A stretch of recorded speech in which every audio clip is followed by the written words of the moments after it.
Hi,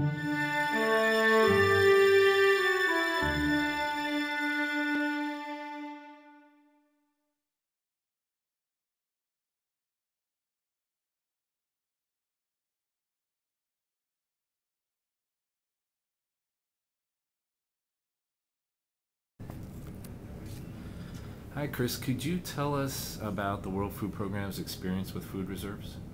Sure. I think the World Food Program, we're very much engaged on Global Hunger Solutions. We're the world's largest humanitarian food assistance organization. And this year we'll be feeding or aiming to feed about 100 million people in 74 countries. And we're doing that against a rising global challenge of hunger.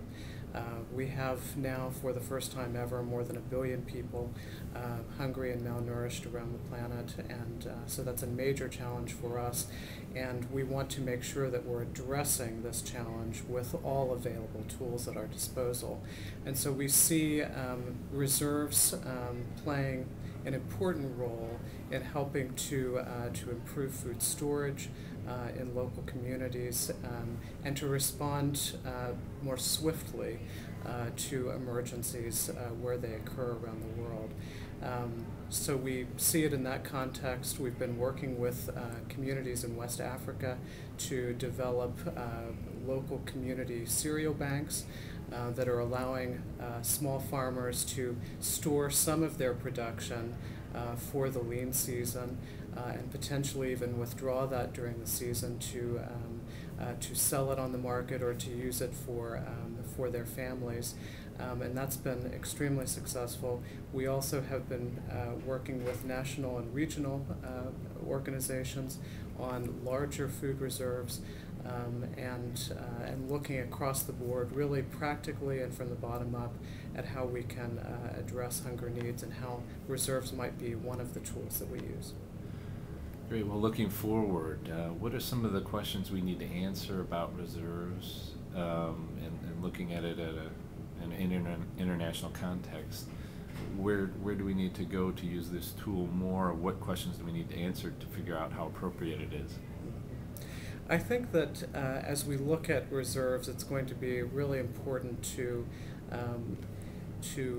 be in a position to advise communities, governments, regional organizations, and even the organizations more broadly on whether it makes sense to establish these types of reserves, but also how they can best be managed. Those are some of the questions that we are receiving from recipient countries and from others.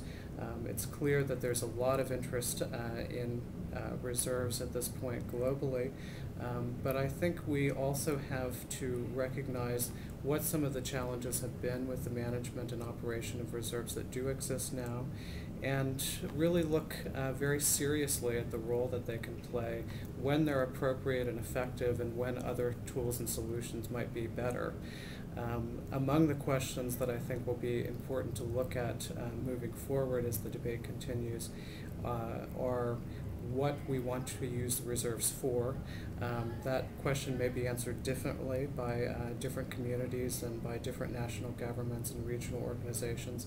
We need to be looking at what types of questions those looking to establish or improve the management of these reserves should be asking themselves about whether these things would be a cost-effective way to address food insecurity. We need to be looking at what types of transparency mechanisms need to be there, and we need to be looking at what some of the best practices are in terms of management of these tools. All right. Thanks very much. Thank you.